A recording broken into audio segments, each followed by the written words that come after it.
Why are roguelikes the best game genre? Question. I don't know how to start a video.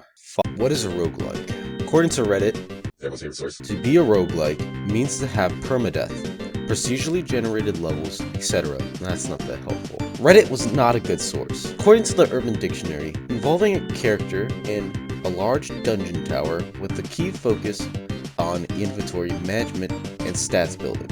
We got some vague definitions. Both kind of answer the question, but both together do answer the question. So, why are roguelikes the best game genre? Well, it's because of replayability. Time for a serious story. When I was a young boy, I met an old World War II vet. Guy served when he was 18. Now he's retired. He became bored, so he did something that was repeatable. He built these replica planes. I asked him why he built these planes. He said, "It's so that I don't kill myself." Being the young kid I was, I didn't understand him, but now I understand him more. It's the same reason people have gardens, or cook, or play with Legos, or do anything in their life, but the same thing over and over again is boring and robotic. Which is why that World War II vet had multiple sets of planes. He had fighters to old-ass bombers. His shit looked like a miniature museum. Not only did he become better and quicker the more he did it, he got satisfaction over finishing something he both learned and spent time on. And back to the subject. Playing a roguelike is, in my opinion, the most repeatable game anyone could play in their life. Each game has different shit that you would add stats to the character you build, but once you die, that's it for that specific build. You must create another character you build with new stats. Now, not every game I'll be talking about is like this. So let's talk about some roguelikes. Starting with my first roguelike, Rounds. When I first got Rounds, I never heard of a roguelike. So along with Pickle and Pear, we played Rounds and I was impressed. Not just ecstatic. I mean, I was full of jubilation. I won't go into a lot of detail on the cards since Pickle wants to create a video about the game. But I will talk about what I call the add, steal, and siphon, or short for add. Ass in short is just a simple idea where, say, I have a game that has, say, moving, attacking, and defending. This triangle shows what will happen if we add a buff to one category. Say, increase attack. We can see movement or defense become less important or nerfed. Now, back to Rounds. Rounds has health, reload, defend, attack, special to defend, special attack, bullets, unique bullets, and attacking speed. Depending on your build, you might value reloading and attacking or defending. Now, what do I mean by these 9 stats? Well, these cards here you select at the beginning of the round is what build you pick. Say you pick Spray. Spray gives you a large amount of bullets and attacking speed, but the downside is longer reloading and less damage spent. These mechanics work so well, and because it's always random, you will always be a beast even if you mess up on one. Then you have a chance to come back and dominate. And back to the main topic, roguelike games like Rounds excel on this randomness. But that randomness also has in those stats is experience. The more you play Rounds, the more you understand the physics, the gun drop, what you enjoy as your build, and what you think will make you win. Also, there's another thing. You are in control.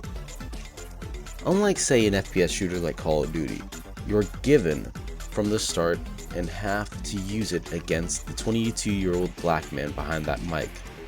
Being given a gun from my experience doesn't make me feel like I want to play the game more. It makes me want to quit after finding out how much time I spent on the game. But in a roguelike, not only are you at fault if you select something and it fails, you know that it's a shit stat and never select it again. Let's talk about another game that doesn't have a selection aspect though.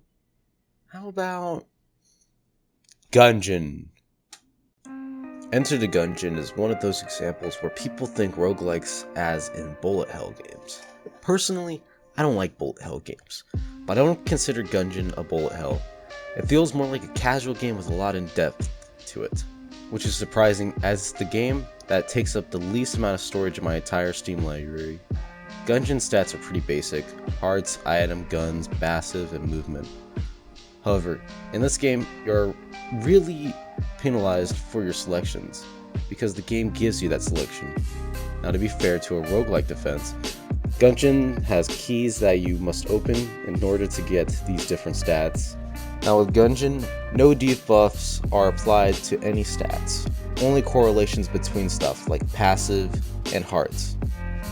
Being one, since you just earn hearts, of course. That means though that you can basically not worry about any gun, item, or passive item you'll receive because it benefits you and you alone. Speaking of guns, these guns are all unique, so much that once you die, you are pissed at the weapons you lost and not that you died.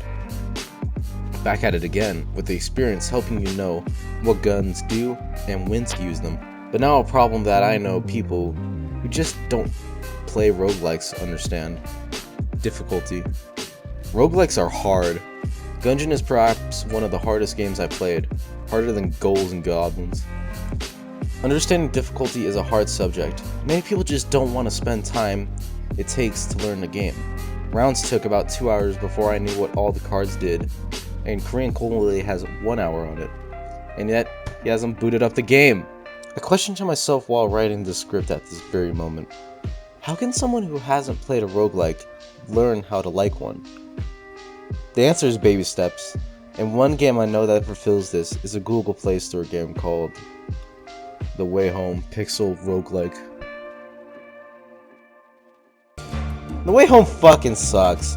It has a story to a roguelike, making playing it with the intention of replayability impossible.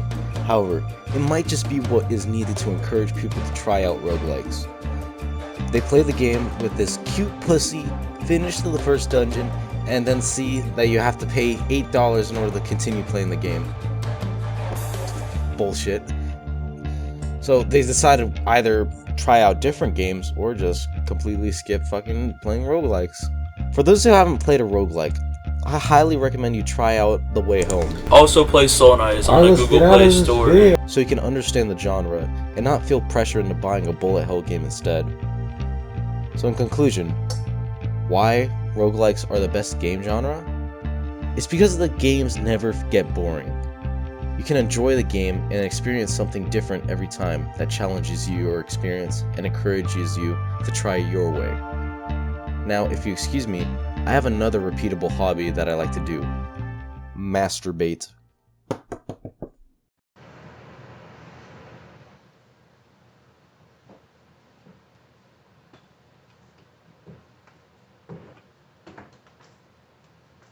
Fuck!